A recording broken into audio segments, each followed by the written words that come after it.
They say socialism is when the government controls the means of production. Well, right now we've got a president who is imposing vaccine mandates on private businesses across America, telling job creators and business owners that the government knows better than they do. I'd call that control over your means of production, a clear and dangerous step into socialist governance. People thought that we might be able to stop at this big government on steroids overreach by the Biden administration. This administration is out of control. They are steamrolling over our constitutional norms, over the limitations on the executive branch. Well, those are some Republicans on Capitol Hill criticizing the president's COVID vaccine mandate. This is a federal appeals court just put it on hold, giving the government until 5 p.m. tomorrow to respond to a challenge to the Occupational Safety and Health Administration's regulation that workers at larger businesses get vaccinated by January 4th, or they have to face mask requirements and submit to weekly coronavirus tests at work.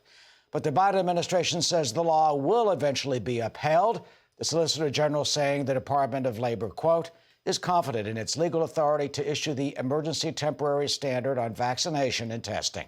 OSHA has the authority to act quickly in an emergency where the agency finds that workers are subjected to a grave danger and a new standard is necessary to protect them. So says the government. Mike Huckabee, former governor of Arkansas, Fox's contributor, joins us now. You know, Governor, 26 states, including yours, Arkansas, have filed suit against the mandate. What's your take about this ruling that has stopped, at least for now? Eric, forgive the cynic in me, but I wonder if it's such a grave danger, why are we waiting to January 4th? Shouldn't it have been implemented yesterday? That's the first thing. I'm reminded of that scene in A Few Good Men where Colonel Jessup, played by Jack Nicholson, when asked about a grave danger, said, is there any other kind? Well, I don't know that there is any other kind. If it's a grave danger and people's lives are on the line, then implement it immediately. So why do it after Christmas? Why is it that because we have a very intense market that we're going to get through Christmas and then we're going to impose what I do believe is unconstitutional, in part because you have bureaucrats making decisions outside of the legislative process. If we're not going to use the legislature, then let's send Congress home. Let's just quit wasting so much money on having them to meet year-round in Washington. Let the bureaucrats run the whole country. They darn near do it anyway, but they shouldn't be doing it. That's why we elect people to the Senate and House. They ought to be making these decisions, not bureaucrats. Well, you know, the Surgeon General, you make a point, just said that he defends the mandate as, quote, necessary.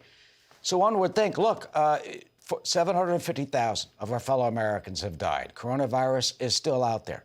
People who are vaccinated, a tremendous number who are unvaccinated end up in the hospital and have died and are dying. At the same time, would you think there would be more of a warp speed, so to speak, to try and, get something done on this? Well, that's the whole point. But they seem to be more interested in the political science than in the medical science. Eric, I've been vaccinated. I thought it was a great idea for me, and I have no, regrets whatsoever about that. And I think most people should be vaccinated. But here's the other thing they are not taking into consideration. We've got hundreds of thousands of Americans, millions in fact, who have had COVID. Fact is, they're better protected than me, according to all the studies that have come from places like Israel, where they've done an intense study that the people who have natural antibodies and immunity are better protected than the people who have the vaccine. But there's no allowance for that. And my question would be, why not? If the issue is to protect us from COVID, then we're going to be protected from natural antibodies. It seems like that the issue is making sure that somehow the government has control over every single American. That's troubling. I wish it would be a troubling issue for people on the left and the right, because I don't care who's running the government.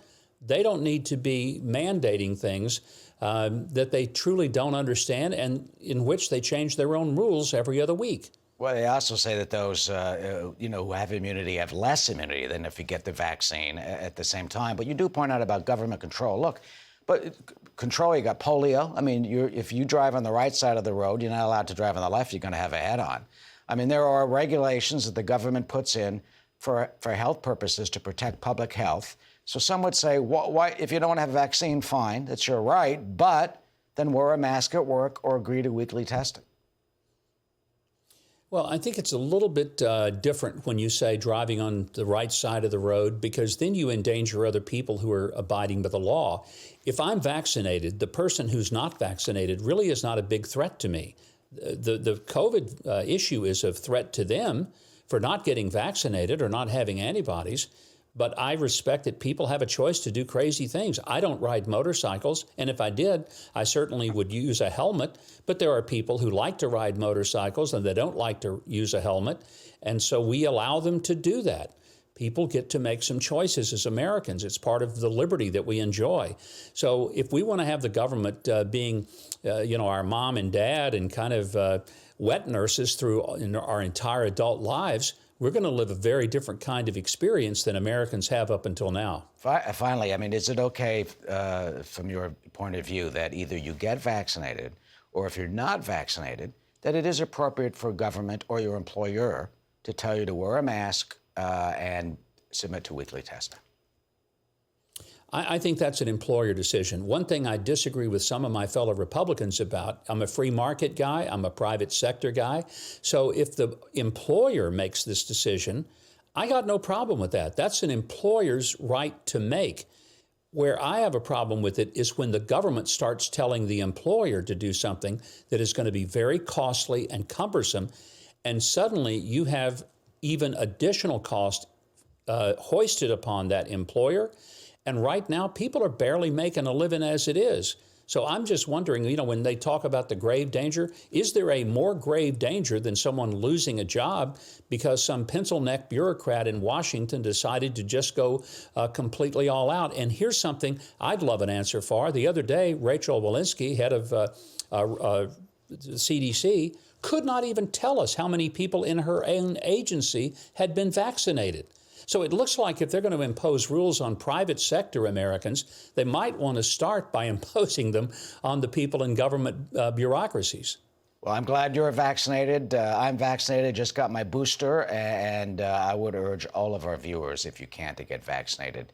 This is a deadly pandemic that is not over yet. Governor Mike Huckabee from Little Rock today. Thank you, and thank you for your advice. Thank you, Eric. Of course.